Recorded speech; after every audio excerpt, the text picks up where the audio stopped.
Halo teman-teman, perkenalkan namaku Rahel Rehulina Gorosinga. Aku dari SMA Negeri 5 Medan dan aku berasal dari kelas 10-11. Di video kali ini aku akan menjelaskan sedikit tentang pengenalan ilmu geografi. Selamat menonton.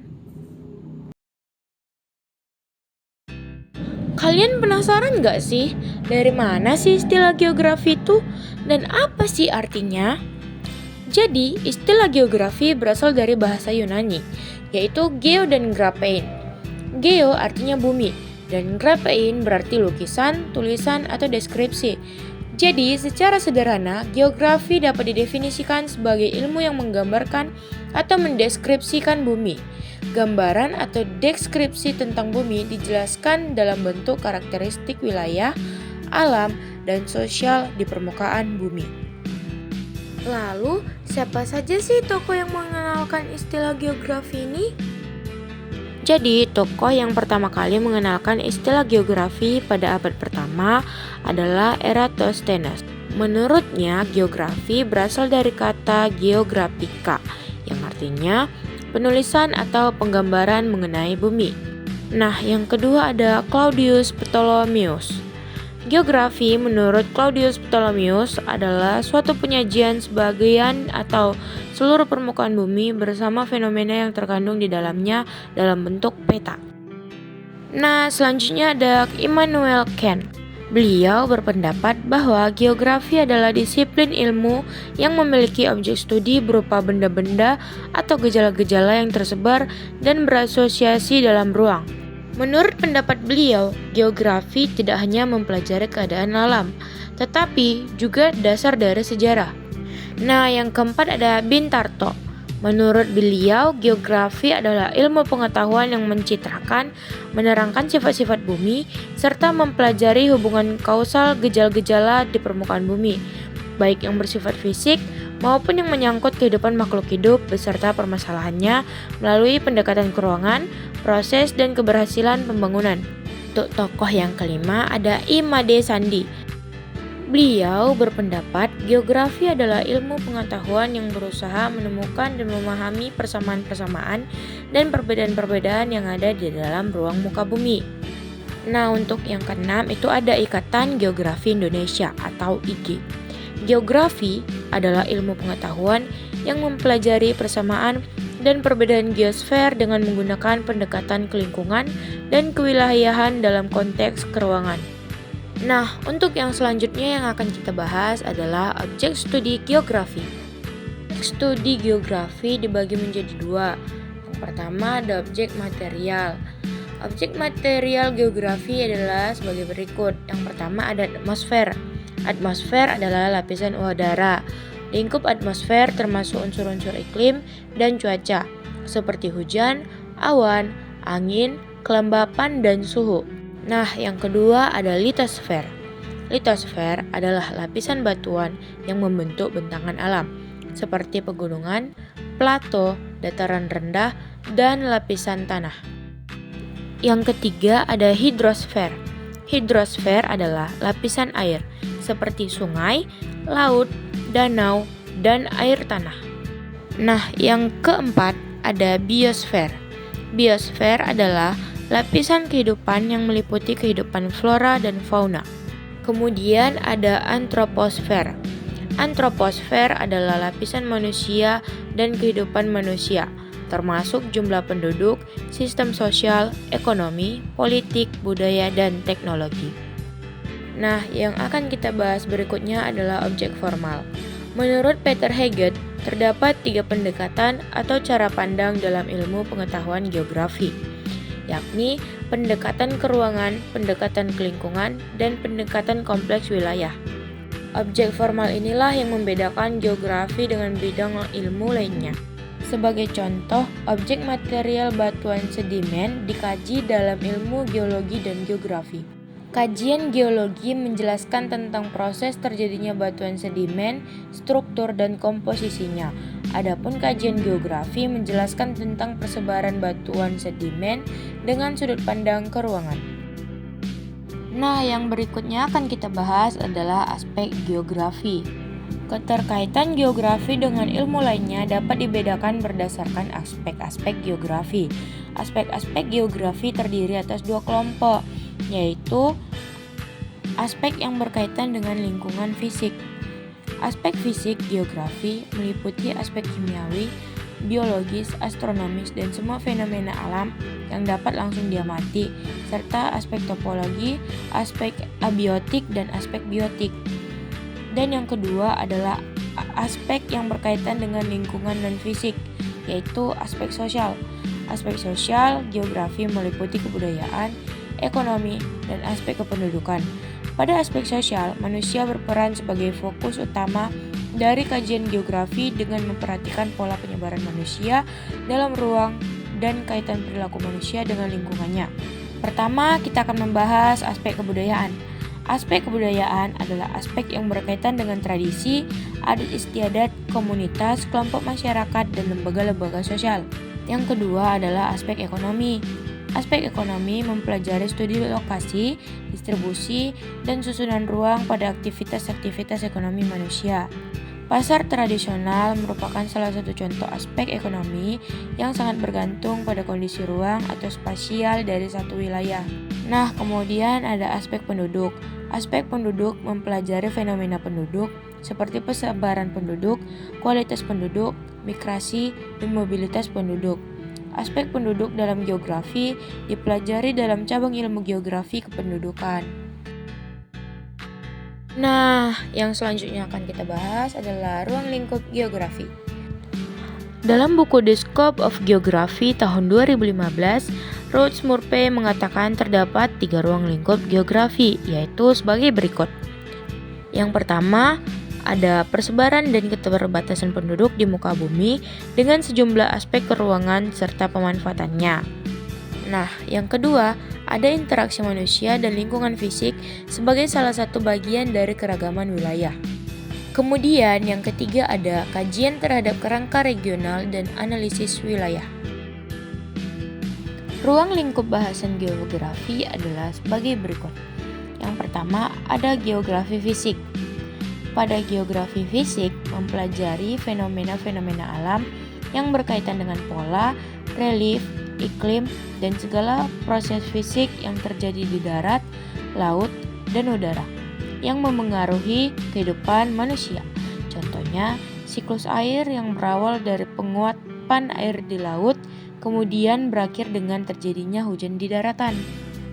Kemudian ada geografi sosial. Pada geografi sosial, kita mempelajari segala aktivitas manusia di bumi dan interaksinya dengan lingkungan, baik dalam lingkungan fisik, sosial, dan budaya. Kemudian, pada geografi regional, kita mempelajari kondisi suatu daerah ataupun wilayah secara khusus, baik mengenai aspek fisik ataupun aspek sosial. Nah, kemudian yang keempat ada geografi teknis. Pada geografi teknis, kajian pengguna keahlian teknis dalam geografi untuk menyelesaikan berbagai permasalahan. Contohnya, geografi matematika, pemetaan, penginderaan jauh, dan sistem informasi geografis atau SIG untuk mempelajari bumi dan menyelesaikan berbagai masalah. Kemudian yang akan kita bahas adalah cabang-cabang ilmu geografi. Yang pertama ada geomorfologi. Geomorfologi adalah ilmu yang mempelajari bentuk permukaan bumi dan proses pembentukannya. Kedua ada klimatologi. Klimatologi adalah ilmu yang mempelajari tentang iklim dan faktor pembentuknya serta pengklasifikasian dalam suatu kelompok iklim.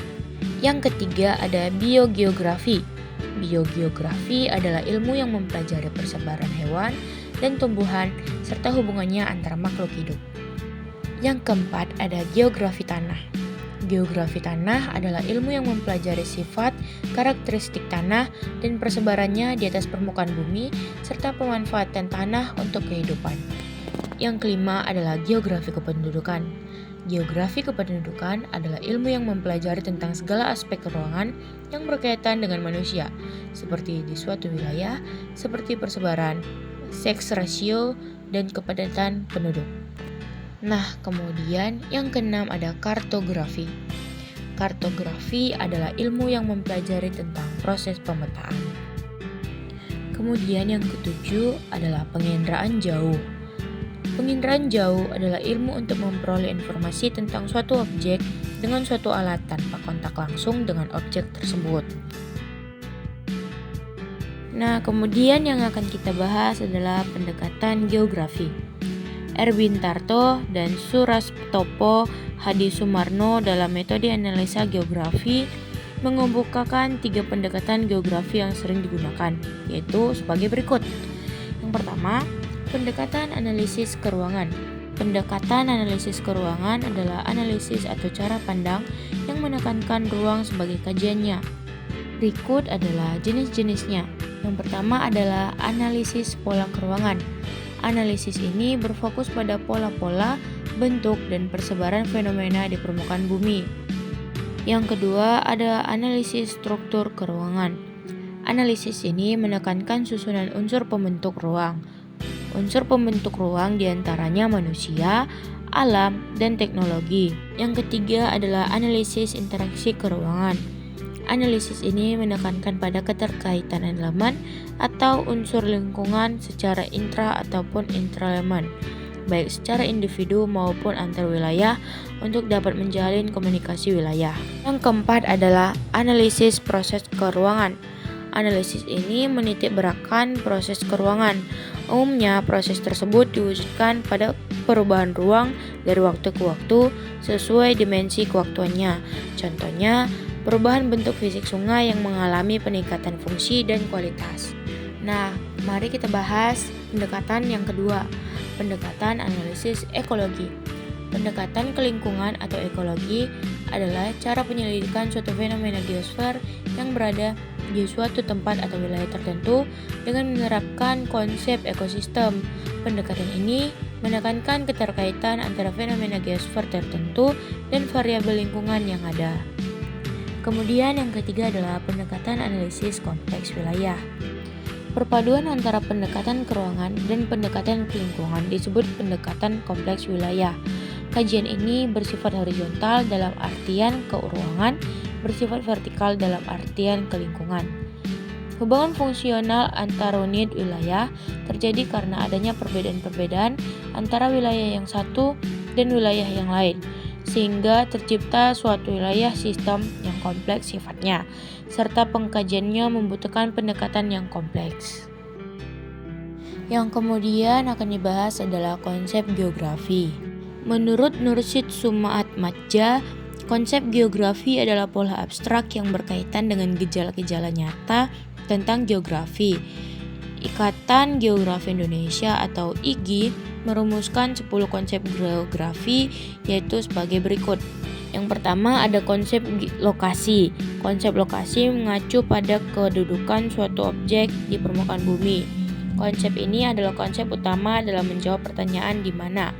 Konsep lokasi dibagi menjadi 2, yaitu lokasi absolut dan lokasi relatif. Lokasi absolut adalah lokasi yang tetap terhadap letak astronomis, sedangkan lokasi relatif adalah lokasi yang dipengaruhi oleh letak geografis. Contoh lokasi absolut adalah berdasarkan letak astronomis, Indonesia terletak di antara 6 derajat lintang utara sampai 11 derajat lintang selatan dan 95 derajat bujur timur sampai 141 derajat bujur timur. Sementara itu, letak relatif Indonesia berada di antara 2 samudra, yaitu Samudra Hindia dan Samudra Pasifik, serta berada di antara 2 benua, yaitu benua Asia dan benua Australia. Kemudian yang kedua ada konsep jarak. Konsep jarak mengacu pada ruang yang terdapat di antara 2 objek.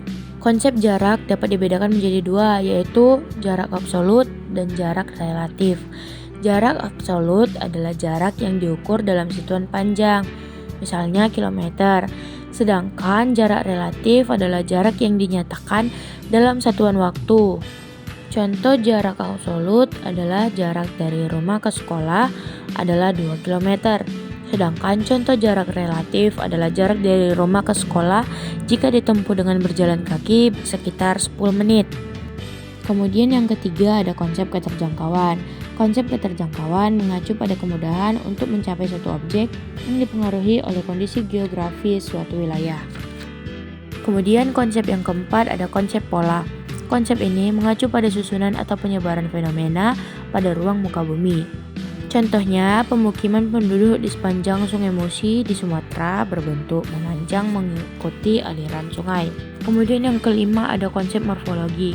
Konsep morfologi menjelaskan tentang bentuk-bentuk muka bumi akibat proses alam atau tindakan manusia. Konsep ini memudahkan untuk mengetahui potensi suatu lahan. Contohnya, wilayah utara Pulau Jawa berupa pesisir pantai. Kemudian konsep yang keenam ada konsep aglomerasi. Konsep ini mengacu pada kecenderungan pengelompokan fenomena atau objek suatu wilayah. Contohnya, Pulau Bintan, Kepulauan Riau menjadi kawasan pusat kegiatan industri. Konsep yang ketujuh, konsep interaksi dan interdependensi. Konsep ini berkaitan dengan hubungan timbal balik atau saling ketergantungan antar wilayah. Contohnya, wilayah desa memenuhi kebutuhan pangan kota. Adapun wilayah kota memberikan perkembangan ekonomi dan teknologi bagi desa. Konsep yang kedelapan adalah konsep nilai kegunaan. Konsep ini mengacu pada kelebihan yang dimiliki suatu tempat atau wilayah tertentu dan memiliki nilai kegunaan yang berbeda berdasarkan fungsinya. Contohnya, Raja Ampat menjadi tujuan wisatawan asing dan lokal. Mereka memiliki keindahan bahari. Kemudian konsep yang kesembilan adalah konsep keterkaitan antar ruang. Konsep ini menunjukkan tingkat hubungan antar wilayah. Hal ini dapat mendorong terjadinya hubungan sebab akibat. Contohnya, asap kebakaran hutan di Riau berdampak ke seluruh wilayah di sekitarnya hingga ke negara Singapura.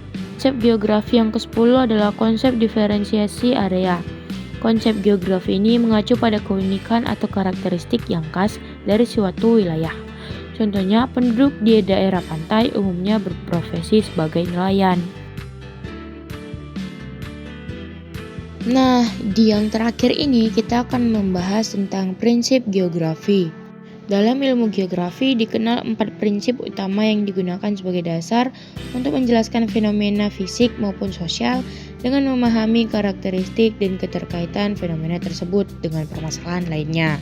Keempat prinsip tersebut adalah sebagai berikut. Prinsip yang pertama adalah prinsip persebaran atau distribusi. Prinsip ini berkaitan dengan persebaran fenomena geografi dan fakta yang tidak merata di permukaan bumi. Dengan memperhatikan dan menggambarkan penyebaran fenomena dan fakta geografi dalam ruang, pengkajian masalah yang berkenaan dengan fenomena dan fakta keruangan dapat terarah dengan baik.